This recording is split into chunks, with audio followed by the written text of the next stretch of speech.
Sa susunod na 2 linggo, posibleng walang mabubuong sama ng panahon o papasok na bagyo sa PAR.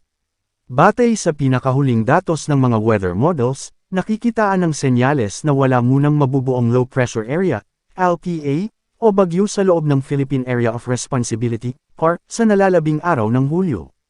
Ito ay matapos ang sunod-sunod na pagbuo ng mga bagyo sa mga nagdaang linggo. Gayunpaman, hindi pa rin tuluyang inaalis ang posibilidad na may mabubuong LPA pagsapit ng unang linggo ng Agosto. Patuloy na mino-monitor ang silangang bahagi ng bansa kung saan karaniwang nabubuo ang mga ganitong sistema. Maari itong magbago depende sa kondisyon ng karagatan at galaw ng hangin sa mga susunod na araw.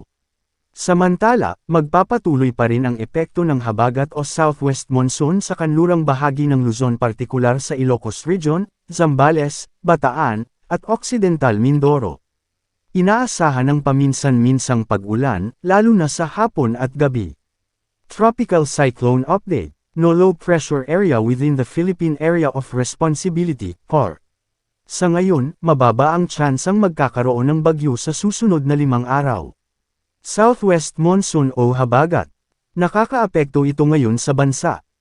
Dahil dito, makakaranas ng pabagso-bagsong ulan at hangin na posibleng magdulot ng mga pagbaha o pagguho ng lupa dahil sa katamtaman hanggang malakas na pag-ulan sa Ilocos Sur, La Union, Pangasinan, Zambales, Bataan, at Occidental Mindoro. Dahil din dito, makakaranas ng maulap na kalangitan na may pag-ulan, pagkidlat, at pagkulog na.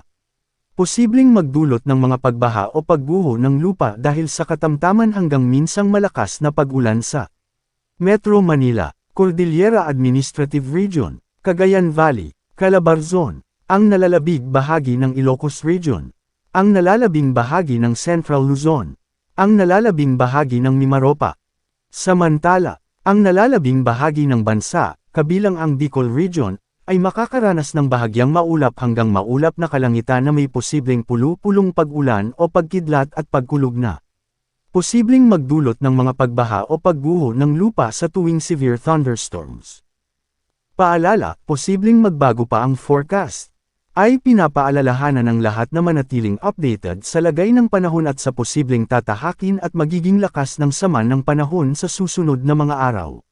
Manatiling nakatutok sa Weather Balita para sa bago pang updates. Don't forget to subscribe.